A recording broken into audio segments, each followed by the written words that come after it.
Our next session is Integrate and Conquer, building fan bases across multiple platforms. And now in the first two sessions, we really talked about creating content. And now we want to talk a little bit more about, getting that content out in the world through marketing and building also worlds around children entertainment properties.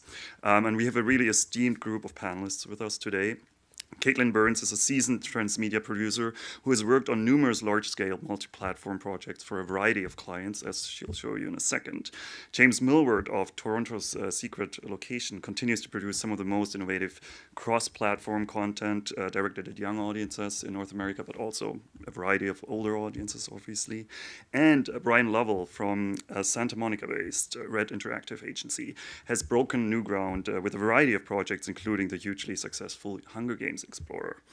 And to tie it all together, we have our expert moderator, Donna McNeil, founder and principal of Toronto-based consulting company Youth Lab. With that, over to you, Donna. Thank you very much. Welcome, everyone. We're very excited to be here, and I personally love this topic and could talk about it for days. So I'm excited to be in the moderator's chair and getting to hear a lot of what our panel is going to talk about. These three speakers that we have are really on the forefront of innovation in fan engagement and creative storytelling, creative content, and the merging of marketing and entertainment worlds. And in this session, what we're going to do, each of our speakers is going to give us a little presentation where they're going to show us some of their work and give us some insights into what they do and how they do it. And then we're going to move into a discussion, and we'll look at a little bit of the strategy and some of the creative issues in building multi-platform campaigns and marketing strategies to engage youth in a meaningful and lasting way. And then we'll get into a little bit on the execution side and look at some of the questions around, okay, that's great, how do we do it? And what are some of the things that we need to consider and some of the obstacles we might want to anticipate in putting together these plans. So with that, let's kick off and get started. And Caitlin's going to kick us off. Hi, everyone. I'm Caitlin Burns, and I have spent a good portion of my professional career working for a firm called Starlight Runner Entertainment. But recently, I became an independent producer, and I'm still in the process of getting my incorporated website up. So if you want to reach me, that's the best way to do it. And also, you can tweet. I love it when you tweet. I'm also an elected member of the Producers Guild of America's New Media Council Board and the East Coast co-chair of the Producers Guild's Women's Impact Network. At Starlight, I got the chance to work on some really incredible IP franchises for the major studios, game publishers. The first one was Pirates of the Caribbean. I worked with Halo for Microsoft, Avatar with Lightstorm and 20th Century Fox, Tron Legacy and its related games and full rollout, Transformers for Hasbro, The Happiness Factory for Coca-Cola, Disney Fairies, and the thing that I do as a transmedia producer is I work with a technique called Transmedia Storytelling, which is the idea that you're distributing component stories across multiple platforms to create a larger, unified, artistic whole.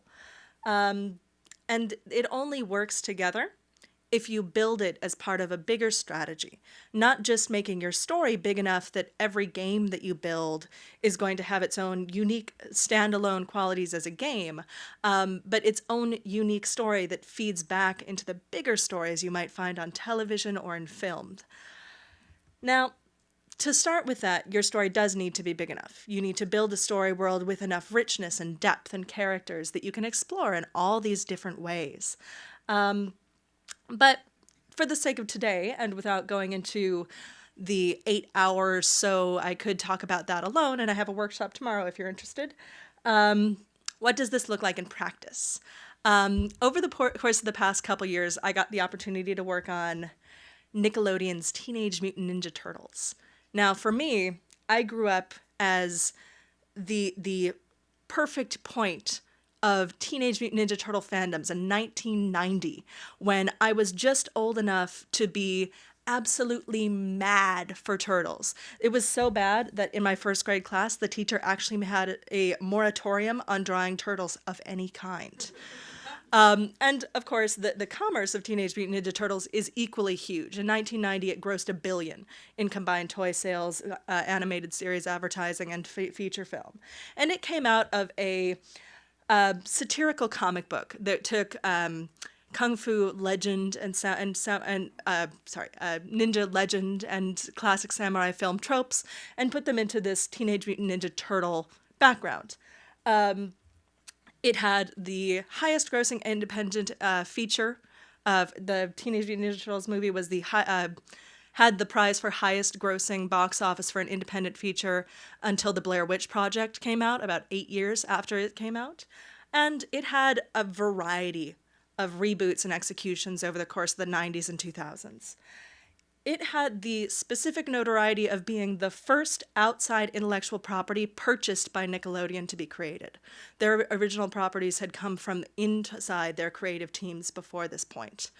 And they wanted to make sure that they were making all of the proper efforts and all of the best possible creative work for something with such a powerful history. And they wanted to make sure that since they were rebooting it again, they weren't messing it up.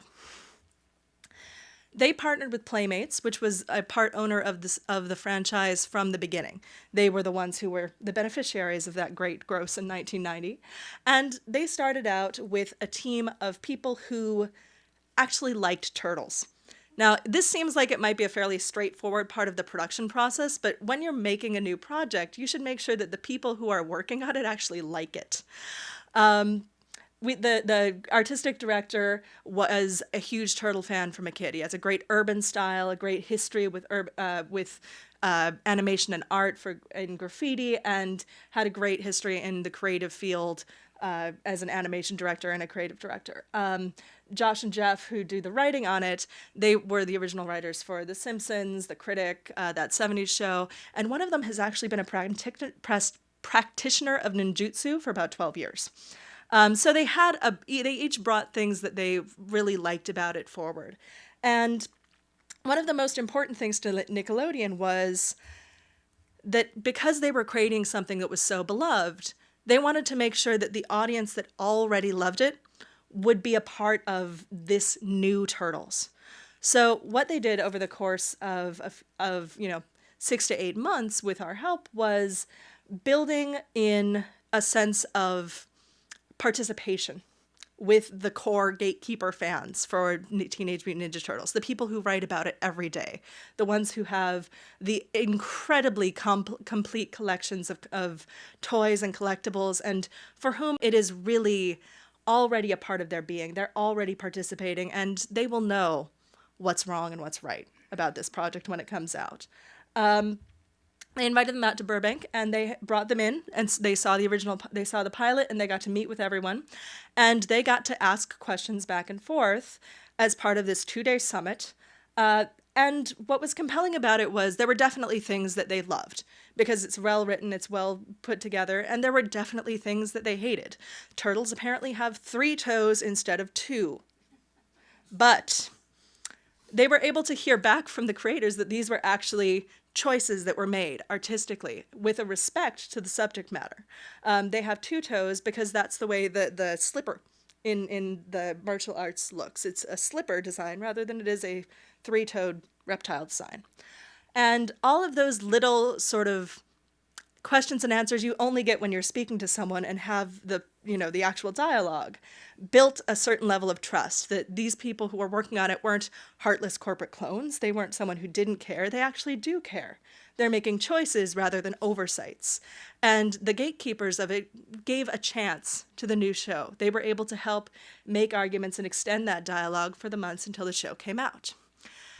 And from there, it was extended in a number of different directions, each one appealing to a different group. Obviously, you have your core kids, and my 7-year-old daughter plays Rooftop Run, probably more than I should admit to.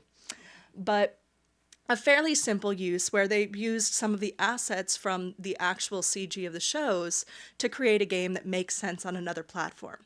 In the early seasons, there's only so much you can produce. There's only so much of your initial budgets that can go towards producing other pieces, even though you have the strength of something that will be successful. So smaller pieces that fit within the world aesthetically and narratively are really good choices. But at the same time, I still knew that they had older fans and parents who have loved Teenage Mutant Ninja Turtles for decades, which is a funny thing to think about saying. So they took a lot of the old arcade games and had them converted into Xbox Arcade. So you can play the game that you played, either on your own or with your child, and compare it to Rooftop Run. It's a very different game. But you can also see similarities that feed back into the show that you see on the air. For instance, the Purple Dragon Gang tag. In the show, it takes place in New York City, and there are all sorts of different neighborhoods. One of the things that the creative team took extra special care with was, within the setting and within the narrative, there are different gangs that control different areas. The Purple Dragon Gang is a bunch of zany sort of slapstick guys who have their territory in Chinatown. And if you look at different parts of the show, when they're in those neighborhoods and they know in the script what neighborhood they're in, you'll start to see those tags when you get into Chinatown. And consistently, when you go into the Lower East Side, you see a different set of them. Those actually foreshadow things that are coming in later seasons. They give you a sense of place, and they extend throughout the platforms. So if you're in the game, you'll see a similar set of artistic tags and territories. And those little pieces of continuity, when you take them seriously, they have tremendous meaning to the way the audience responds to it. And I think they've had a tremendous success. And as a fan, I love it. That's it for me. And I know that there'll be more questions, and I hope that this has been interesting. Yeah. Well, thank you very much. And next we're going to hear from James.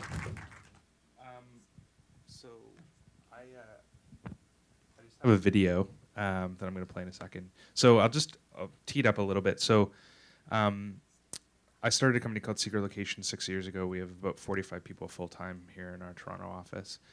We do a lot of work among the kids' entertainment properties as well as for brands. And then we do a bunch of adult stuff as well, both fiction and scripted, and also nonfiction and competition reality. We do basically everything. And I think all of those different verticals sort of infuse understanding and experience into each of the other verticals. Ultimately, what we're trying to do with everything we make is not only create something that's interactive, digital, and ultimately fulfilling on that platform, but also that is helping to bring something to the larger ecosystem, or to promote the show, or to promote the brand, or to promote the property on other channels. So for us, it's really just about how do we digitally accelerate stories. That's really at the core of what we're trying to do. And we just really try and figure out what the hooks are within the story that we're working with, whether that be a linear or nonlinear story, and then try to extend those pieces. We're big believers in not inventing new behavior and trying to explain that, but adapting existing behavior that's already being used, so that we can basically take the things that people already are wanting or are doing, whether they know they're doing it or not, and then giving them a vehicle to do that. So this property is something that we worked on for about a year and a half, start to finish. Animated shows take an incredible amount of time to produce from start to finish. We get involved at the script stage usually. And it was a really staggered production schedule for us because we can't burn money for a year and a half. So we have to come in at the beginning, work development-wise with the TV team, and then sort of step in, make some frameworks, and then step out. One of the other things that I'll get into a little bit later, or maybe will come up, is just like, how do you make technology choices when you have such a long-term runway? Because what will work today and what is cool today might not necessarily be that thing in a year and a half. So how do you sort of decide what are the core fundamental pieces that you're going to make, and then stay flexible enough in the production of it to actually adapt to what's going to be useful or meaningful at the time. So I'll let the video play, and it should extend it. And I'll just say that we were lucky enough to work with the production company to actually make our demo reel for it. So the animators actually animated this specifically just for showing it, stuff like this.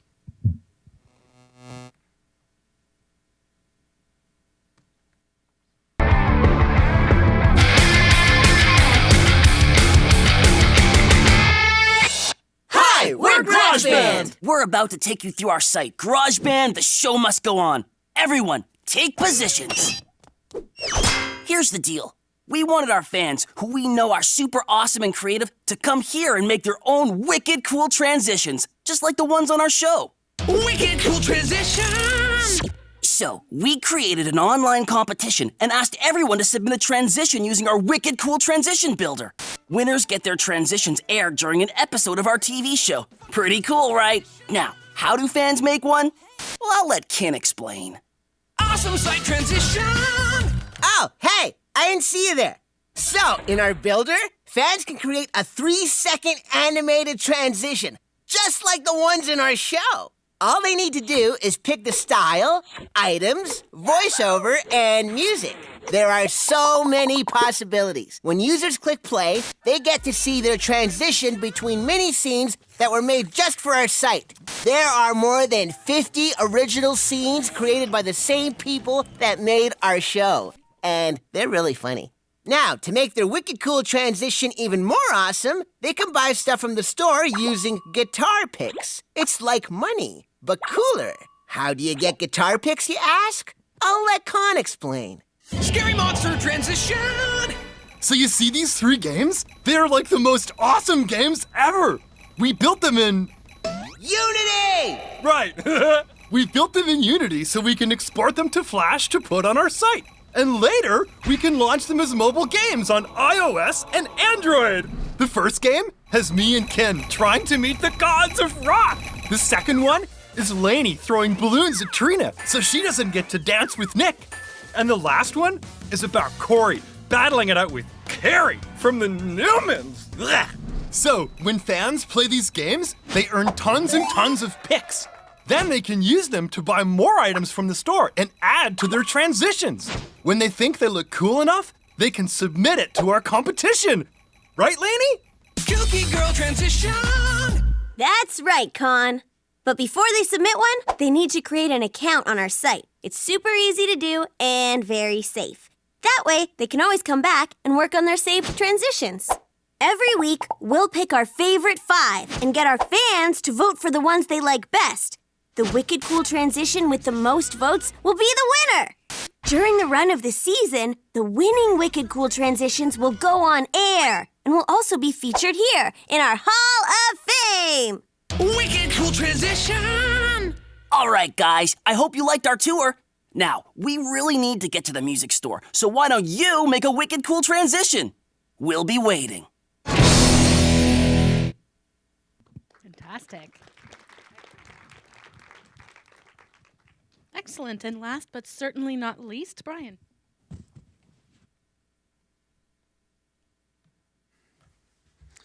Hey everybody, really cool stuff. That was hilarious.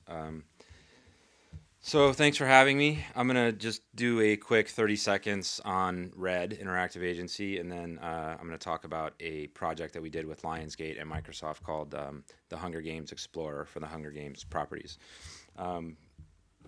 Red is a digital agency, and we've been around for about 14 years. We're about 115, 120 people, and we have 3 offices. We're based in Santa Monica, but we have an office in Salt Lake City and an office in Boulder. Essentially, we partner with brands to drive innovation. I'll talk a little bit about that. Our areas of focus, these are like practice areas, specific areas of the industry that we try to develop a deep expertise around. Strategy and planning, branding campaigns, digital advertising, media and connections, innovation planning, product and platform development, site and application development, and games and experiences, which games and experiences you'll see as a common theme for the younger demographic. These are some of our clients, ESPN, Ford, Adidas, Microsoft, entertainment clients, Disney, A&E, Paramount, Lionsgate, Netflix, UFC, if there are any fans. So the Hunger Games Explorer was a collaboration between Red, Lionsgate, and Microsoft. The challenge was really to figure out how to harness the conversation that was already happening in social media with this rabid audience and fan base that just wants to consume content around Hunger Games. So how does Lionsgate somehow participate in that, have some voice in that, in some cases some control over that? So that's what really, that was our goal, our objective was to figure out how to leverage and take advantage of this massive conversation that was already happening. And what we came up with was a social platform that basically scrubs the web for all things Hunger Games. So between Twitter, Facebook, YouTube, blogs, Instagram. It aggregates content. It then sorts it, prioritizes it, displays it in ways that are useful and meaningful and shareable, and there's an abundance of it. So it's a never-ending stream of content for this target. So we also gamified the experience. This demographic's a little bit older than some of the ones that we just learned about, but gamification is still a great way to further engage an audience, keep them coming back, and incentivize them to participate. So I'm going to show a quick video, about 3-minute video, and that'll give you a background on the platform itself, and then I'm going to show you the site and a couple other things. So cue the video.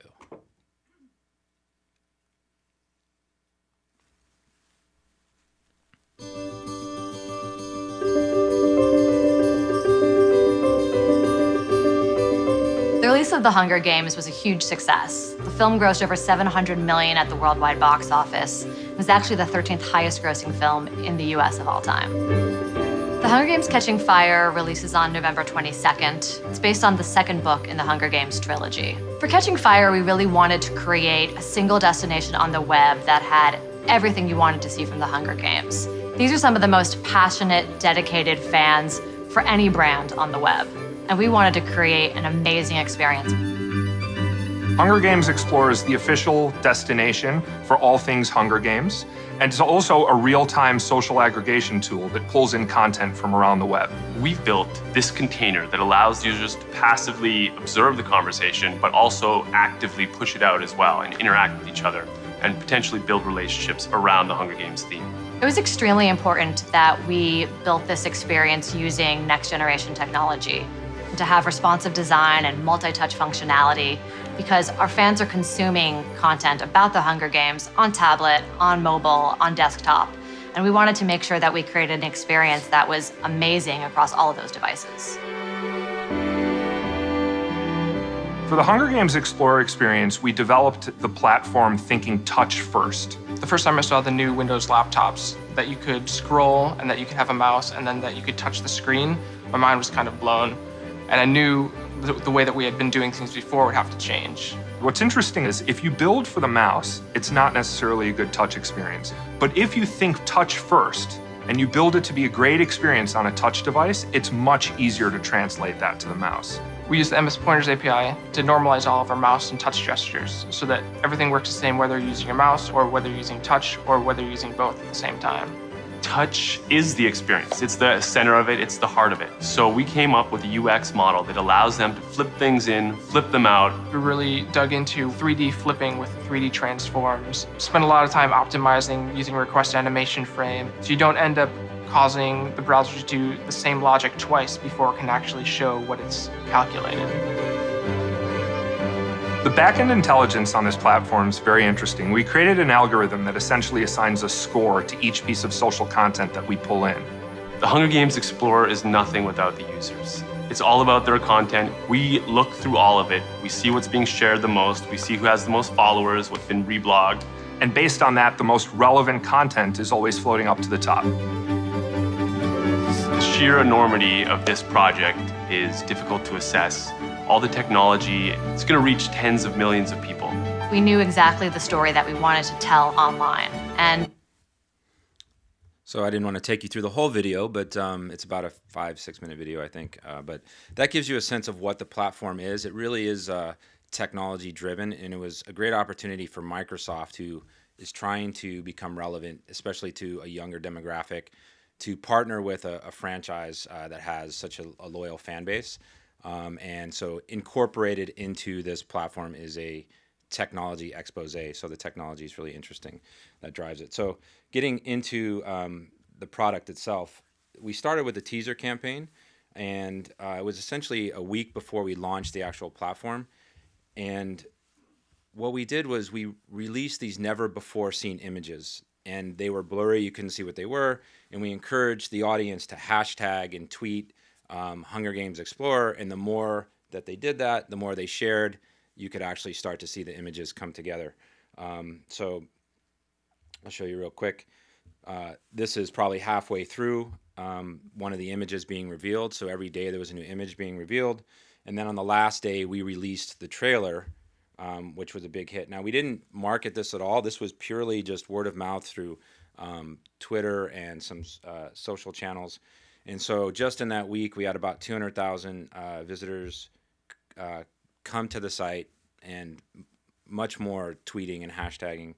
And we had about 43% return rate, and they came to the site and actually spent 2 minutes trying to figure out what the images were. So it's pretty cool. And then we launched the trailer. And now I'm going to take you into the site and click around a little bit and show you what the actual platform looks like. So when we built this platform, we were thinking not just launch Catching Fire, but also how could we build something that is evergreen and that they can continue to build on the course of the next potentially few films that they will create for Hunger Games. So this platform is intended to live for a while, and it also gives Lionsgate the ability, when they want to curate content. So this is Lionsgate curated content here, and then you have content from the community. This is the social aggregation tool, pulling content from everywhere, and you can see, I'll just find something to click on and click out of that. And so the content itself, and you'll see it filling in. I could continue to sit here and scroll all night until tomorrow and probably the next day, and we'd never run out of content. So there's an incredible amount of content. It's all user generated. And what we did was we gamified the experience as well. So tons of content. Lionsgate can help curate and control some of it. They can participate in the conversation, but most of it is driven by the fans. And a way to further engage them was to allow them to register, hashtag, and post and earn points. And the points earn badges. And every time they have an action, whether they post, tweet, they earn sparks. And sparks are like likes. When we launched the gamification layer, we thought if we could get 10,000 people to spark, that would be a great success. And that was our KPI. And so Lionsgate and Red and Microsoft, we said, okay, let's shoot for 10,000 people. We had no idea how dedicated and passionate some of these fans are. You can see Tori Dipple has 1.6 million sparks and 14 badges. And this is the top 100 in the leaderboard. And so a lot of people over 1 million. And, you know, even the bottom of this leaderboard, you have about 24,000 sparks. So really engaged, passionate, active audience. So clicking back to my PowerPoint, I'm sorry. Yeah, I'd like to go back to the PowerPoint and just give you some of the results of this. All right.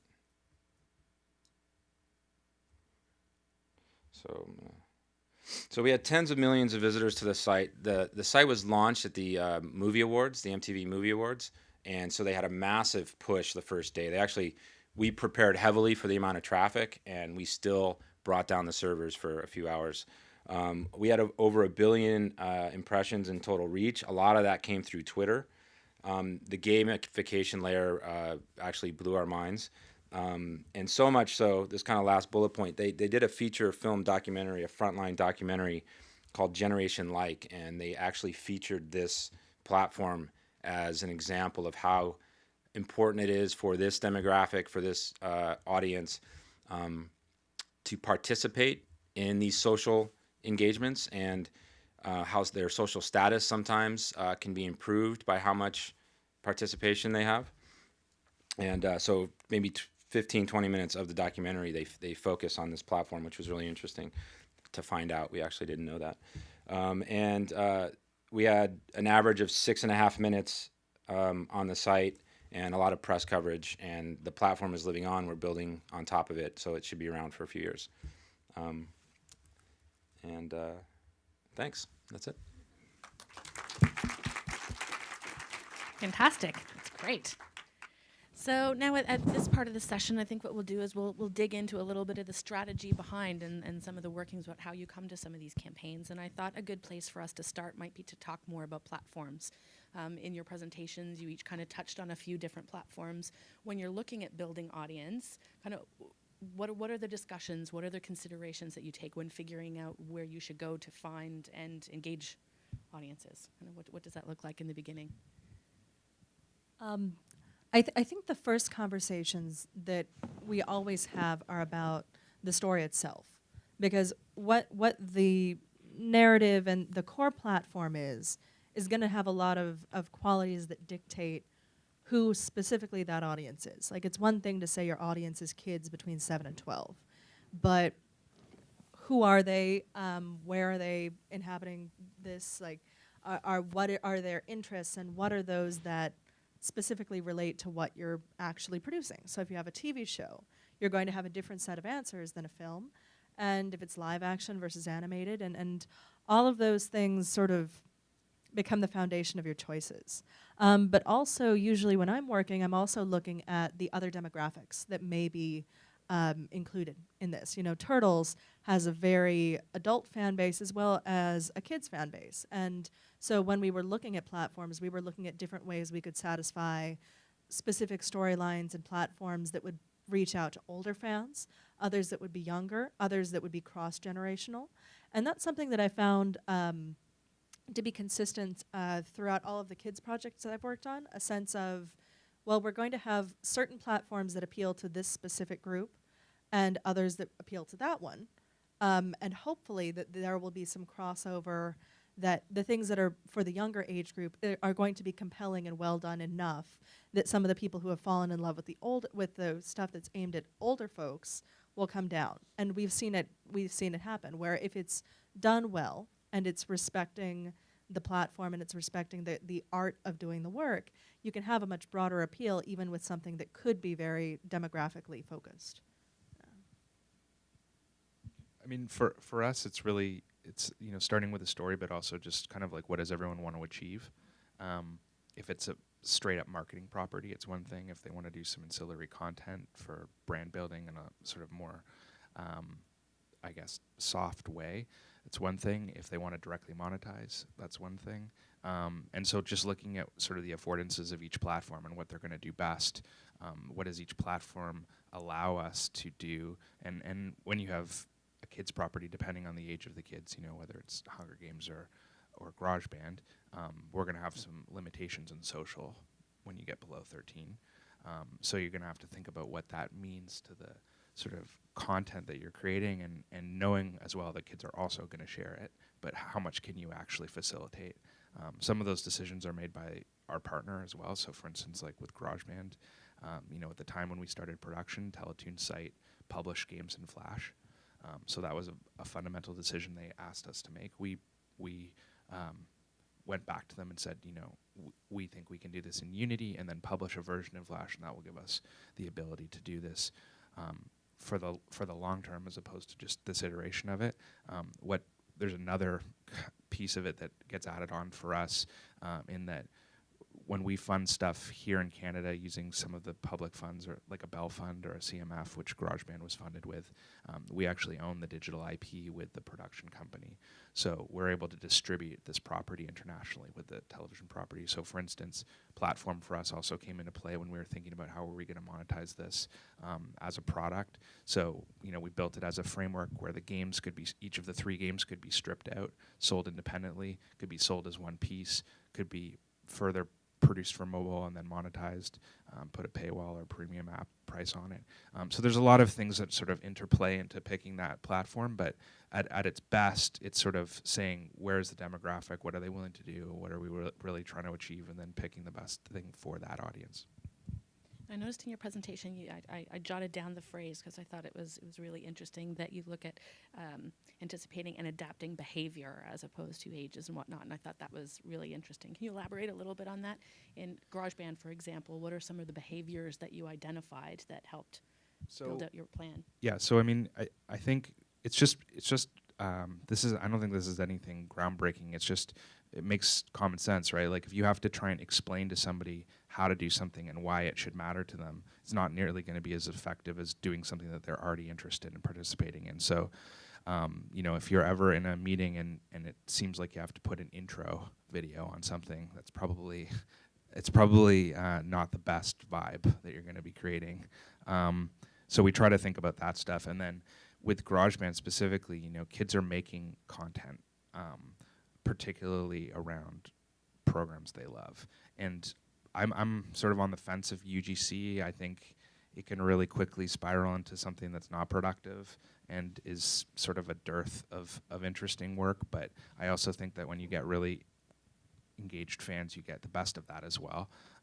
Obviously, something like the Hunger Games is gonna, and Teenage Mutant Ninja Turtles is gonna give the best of that as well. But in protecting a brand, you don't want to necessarily just enfranchise, and especially for a kids brand, you don't necessarily just want to enfranchise a message board with content that kids have created or anyone's created.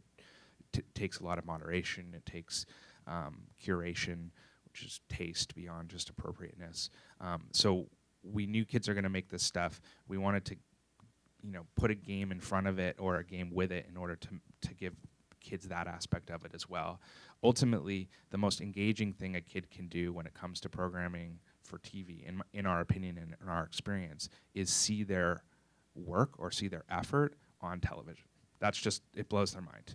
And the more we can bring a producer into the fold of having them actually want to do that with us, it's kind of an amazing opportunity. And when you get a broadcaster that wants to do that too, and you can also pick the piece of the project that actually is going to be attainable to do that, like, because animated shows, they're pushed to the broadcaster months before they ever go to air. Furthermore, the long tail of making animation is crazy. So there's no way that you're going to be able to like make a new scene for the show. So the Wicked Cool Transition was a perfect slot. Basically, it was a 3-second slot that could be delivered on a separate tape from our studio outside of the TV delivery and just put in the control room in a bumper slot, basically. And that allowed us to create the property that seems totally integrated but technically isn't that integrated. So it's just about sort of pulling the pieces together in a way and getting low-hanging fruit and trying to build a structure that works it all together. Brian, tapping on the UGC, that's a really innovative approach, the way that you guys have done it as well. And so you're not actually having people create things specifically for your site. Mm-hmm. You're pulling it. How did you come to that decision? Well, I mean, I think it does tie into what James was saying, where in terms of the user behavior. So if the user is participating in social media, if they're sharing content, they're talking to their friends, they're evangelizing a product, then you kind of want to enhance that and not fight against it. So it was really looking at where the power was around the brand and how do you get behind that and use that to your advantage if you're LIONSGATE or if you're Microsoft. Now, were there age considerations when you were putting your piece together? So dealing with the very vast age of fans that are across the property, how did that? Somehow we got away without dealing with a lot of that.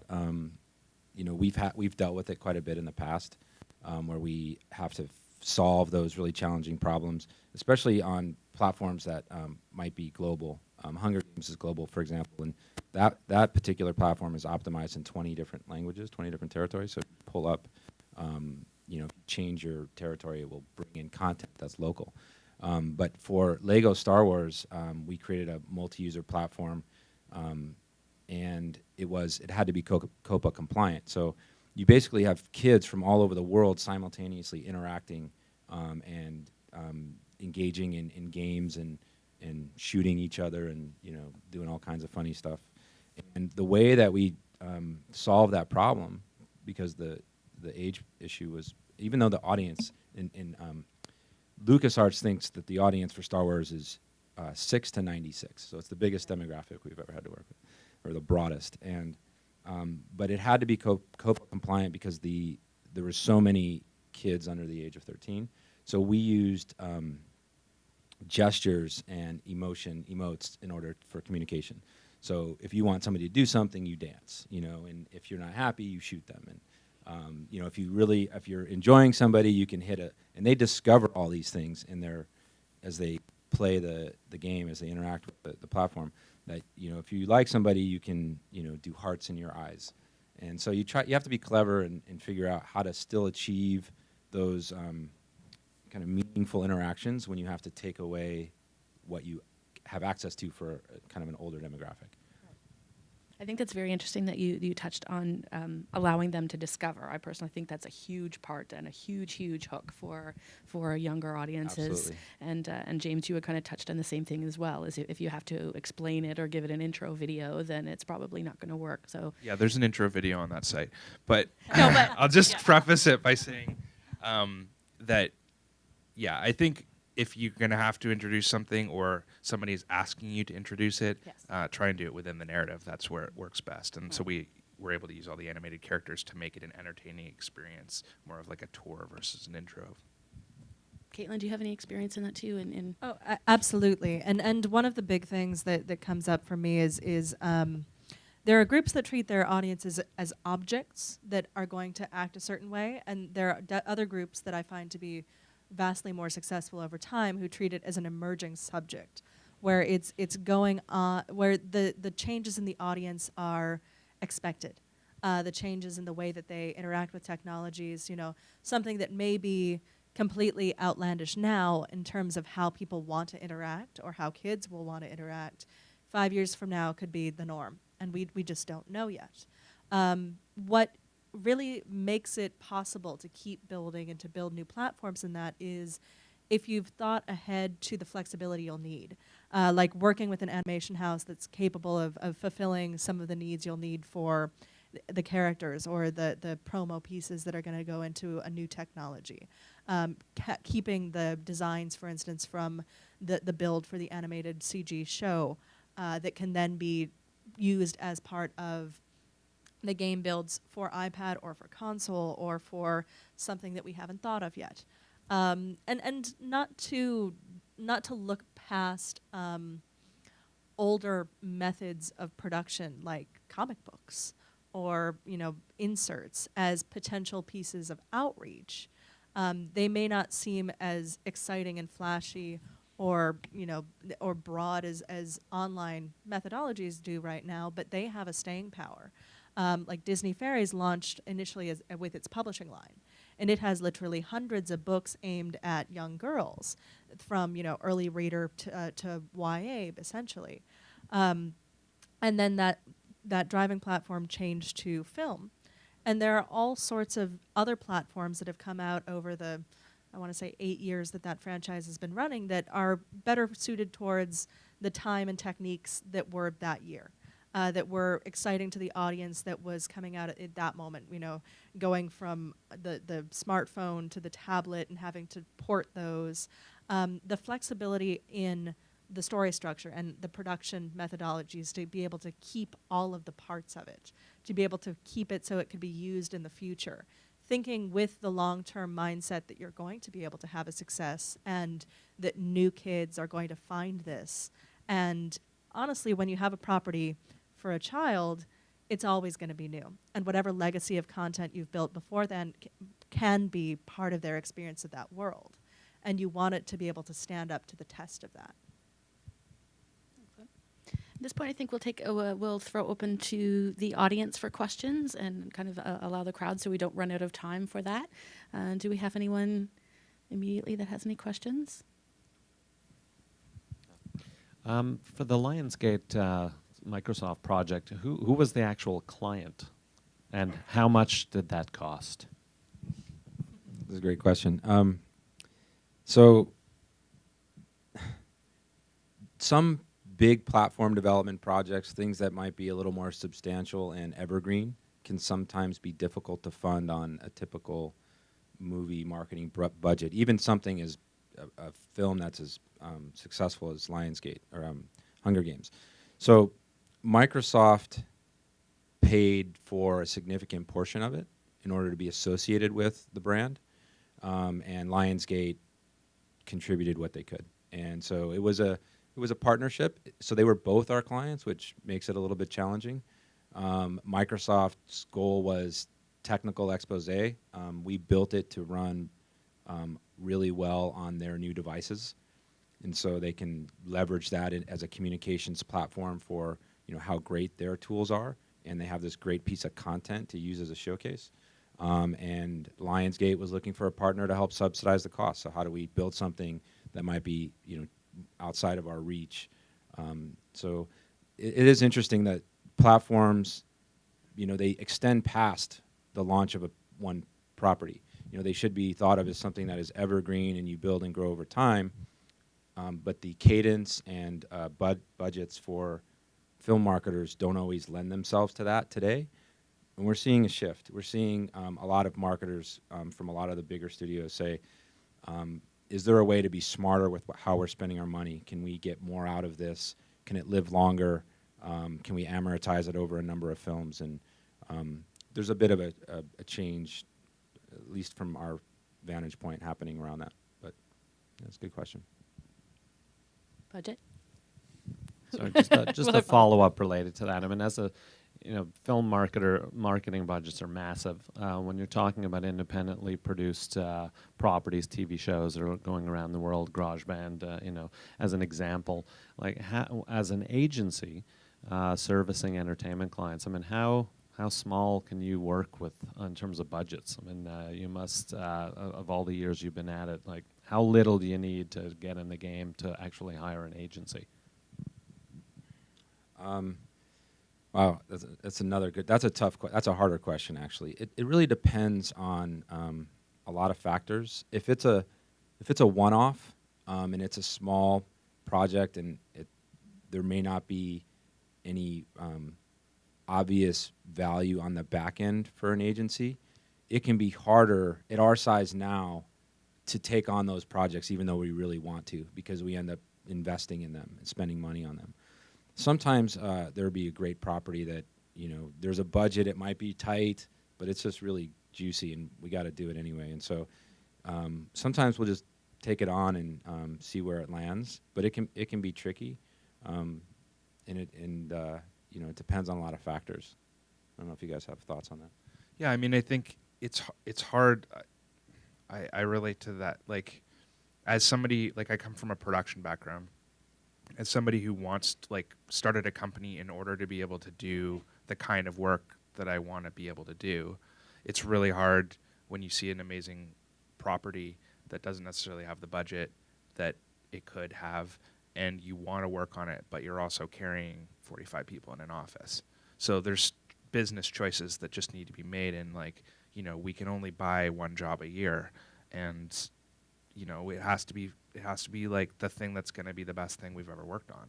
So it becomes a real difficult, or a charity or something that is deep with meaning or is going to be rich for the reasons of working on it that are not financial. So it's hard for us to do that along a swath of. The same time, what I would say is, I've done the minimums before, and it's how long is a piece of string? It's really and that's not some aloof answer. What I would say is, if the work is commensurate with the budget, then a lot can be done for different budgets. If what you're looking for is a $250,000 project for $25,000, it's not going to work. And I think there's lots of ways to be clever, and there's lots of ways to put muscle into things that matter versus building everything from scratch. And there's lots of platforms out there that can be utilized that don't need to be built on from scratch. And there's lots of great examples of that. And I think, if you have less money, you have to spend your money on strategy and tactics and creative that's going to be about connecting with fans versus building the platform that's going to be facilitating that. So that would be my sort of best answer to that. I very much echo that. I've worked with a lot of smaller and even micro-budget projects. Live action that tend to be those more, and I've also worked with smaller budget television shows where the network is not putting in very much. It's really important to think carefully about how you're using what you have, but also it may be an opportunity to look to partner with other groups that have a wider reach. If there's a meaningful underpinning to it, you may find connections with outreach groups, community groups, different nonprofits or charities that may be interested in some sort of collaborative outreach or educational outreach. If there's a way that you have within your property to reach out to an audience, there may be a group that is representative of that audience that might be interested in collaborating on something that could be very special and could amplify a small marketing campaign into something larger. And depending on the project, there are opportunities where while respecting the needs of a closed and protected universe for kids, there could be sponsors that would be interested in supporting it. That, you know, they're not all necessarily going to require you to do things that would break that, you know, comfortable, safe circle that kids and media needs to fit into. But they may see the advantage of being a patron of this sort of work in some way and help find additional funds and help find additional ways to reach out that you haven't seen before. I just add one piece to that, and it is a lot of work, but the brands are looking for the right properties to connect to. So especially ones that don't have much of a exciting kind of platform to talk about. I mean, Microsoft's doing some interesting things, but to get where they need to go, they really need to connect with, you know, big social, pop culture opportunities. So, but there are brands across the board that, for the right property, can get involved in various ways. It's work to make that happen.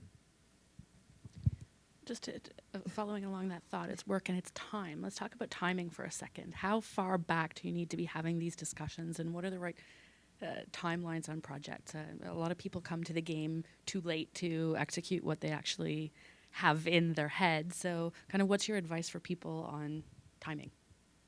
You definitely want to plan for success, and you want to think about how you're going to expand early. When you're developing your story, you're developing your initial assets, you want to build them in a way where you're not going to have to go back and replicate them. You're not going to have to go back and totally change something about your business structure to make a really good partnership or to facilitate a really good license that's going to help expand and extend what you're doing. And if you're looking at expanding to different platforms, you need to familiarize yourself with what the actual production process is like. You see a lot of work, you know, with film and games, for example, that why are there only terrible video game movies in Hollywood?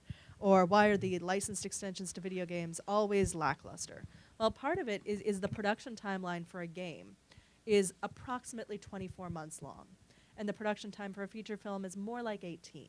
And the final script for that feature film may come in, you know, 2 or 3 months before the feature is released, and the game is locked about 6 months beforehand to start doing testing. And when you look at the parallel in time, they're hugely different. And if you don't anticipate the differences in the production timelines, you're going to end up with things that don't quite match up. The same goes for smaller platforms and the very real difficulties of software production if you're doing online extensions, where you have to know that for an original platform, an original development, you have to build in time to be flexible to respond to the things you can't anticipate, the problems that are going to have to be worked out in programming, in testing, and really think carefully about understanding really what's going to go on in the production process you're engaging with, having a good dialogue with your partners who are expert on those platforms, or if you think you might be getting into them, you know, look them up, read about them, explore it a little bit. And I know that that seems like a lot of work, but if you want to build it so it'll last, it pays to do at least some of that work so that you know what you don't know and you're not running into it blind. Vice versa on the television side as well, to get to know the digital space and what those timelines are. There are a lot of TV producers that may not know that the game is locked 6 months ahead of time. So for those on the entertainment side to become versed in that too.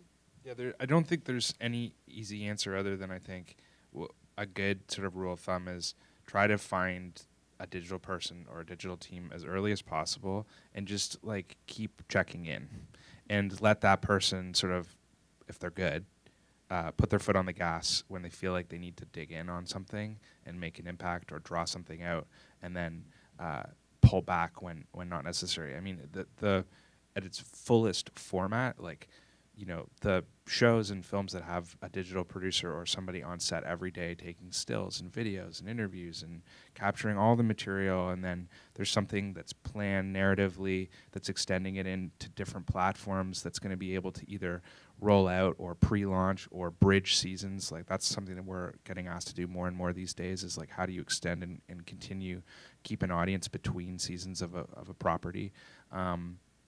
I think as much as possible it has value, but at the same time there's a limit on what any fan is going to want. Maybe not for the Hunger Games, but for most properties, it's going to be, you know, difficult to keep people's attention. So you need to think about like what are bursts in that sort of attention span, and what are going to be ways to keep it going, but also not oversaturate, I guess.